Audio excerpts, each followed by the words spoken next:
Supply দিয়েছি, শুধু কি আমরা রক্ত দিতেই থাকবো? প্রিয় ভাইয়েরা, এই বাংলার জমিনে ইনসাফ কায়েমের জন্য যদি রক্ত দেয়া লাগে আমরা রক্ত দিব।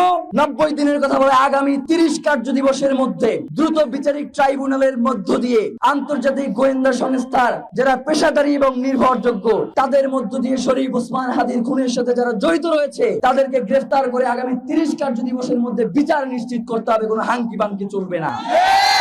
যে আমরা শহীদ ওসমান হাদিকে যারা খুন করেছে, যারা হত্যা করেছে, তারা আমাদের থেকে অনেক শক্তিশালী। এইটা যতক্ষণ পর্যন্ত আমাদের অন্তরে বসবাস করবে ততক্ষণ পর্যন্ত আমরা শরীফ ওসমান হাদি হইতে পারবো না।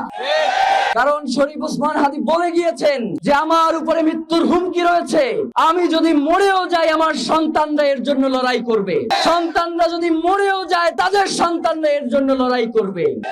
বাংলাদেশে ইনসাফ কায়েম করা পর্যন্ত যুগ থেকে যুগান্তরে এই লড়াই চলবেই চলবে।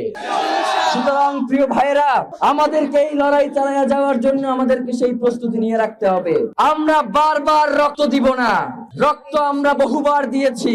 47-এ দিয়েছি, 71-এ দিয়েছি, 24-এ দিয়েছি, পিলখানায় দিয়েছি, সাপ্লাই দিয়েছি, শুধু কি আমরা রক্ত দিতেই থাকবো?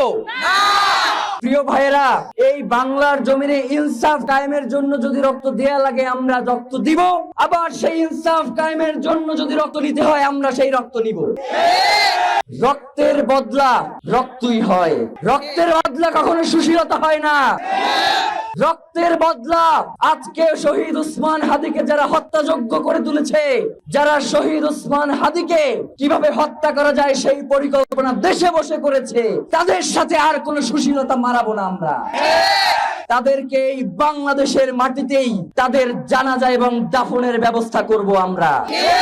যারা আমাদের জীবনকে জাহান্নাম বানাতে চায় আমরা শাহাদাতের মধ্য দিয়ে তাদের জীবনকে জাহান্নাম বানিয়ে দিব। আমরা শহীদ ওসমান হাদির রক্তের সাথে কোন ধরনের বেঈমানি সহ্য করব না। আপনাদের এই মিডিয়ার সামনেই শহীদ ওসমান হাদি বারংবার বলেছে যে বাংলাদেশের জমিনে আমরা দেখতে পাচ্ছি আমরা যদি এই জুলাইকে যদি আমরা বাঁচিয়ে রাখতে না পারি তাহলে বাংলাদেশের আকাশে এমন অন্ধকার আসতে পারে যেটা আমাদের জন্য সেই অন্ধকার থেকে আলোর মুখ দেখা অসম্ভব হয়ে পড়তে পারে। অনেক কথা বলতে মন চায়। আমাদেরকে বিভিন্ন জায়গা থেকে বলা হয় ভাইরা আপনারা কঠোর আন্দোলন কইরেন না, তাহলে সরকার পইরা যাইতে পারে। আমাদের এই কঠোর আন্দোলনের কারণে যদি সরকার পইরা যায় তাহলে তো সরকার ঠিকই নাই, সে তো পইরা যাওয়াই উচিত।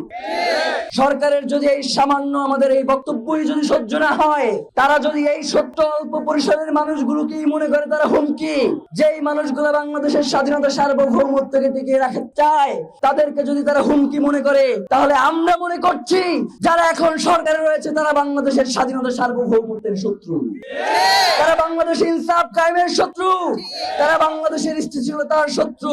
সুতরাং আমরা ইনকিলাব মঞ্চ আপনাদেরকে জানিয়ে দিতে চাই, আমরা গতকালকে আপনাদের মাধ্যমে 3 দফা ঘোষণা করেছি। এখন পর্যন্ত আমাদের কাছে এর কোনো সুনির্দিষ্ট ব্যাখ্যা এসে উপস্থিত হয় নাই।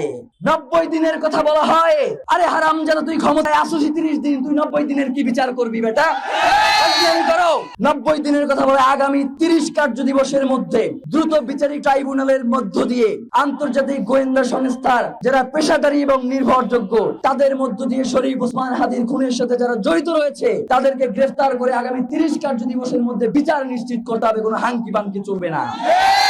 প্রিয় ভাইয়েরা, আমরা বলেছি আমাদেরকে এখনো বিভিন্ন মাধ্যম থেকে জানানো হয় যে শহীদ ওসমান হাদিকে যারা হত্যা করেছে তারা এই দেশেই রয়েছে, এবং আমাদেরকে বলা হচ্ছে যে 25 তারিখে তো সকলে জনাব তারেক রহমান দেশে আসবেন, তার জন্য জনগণ উতলা হয়ে থাকবেন। এই সময় এই সন্ত্রাসীদেরকে বাহিরে পাঠানোর একটা প্রক্রিয়া চলছে।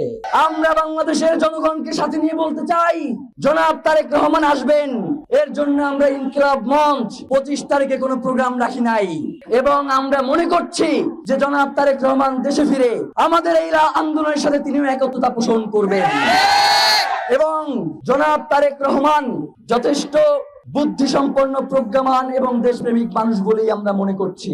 সুতরাং তিনি বাংলাদেশের স্বাধীনতার সার্বভৌমত্ব বিনষ্ট হয়, বাংলাদেশ ইনসাফ কায়েমের যেই লড়াই সেটা বাধাগ্রস্ত হয়, দেশপ্রেমিক তারেক রহমান এই ধরনের কোন সিদ্ধান্ত নেবেন না।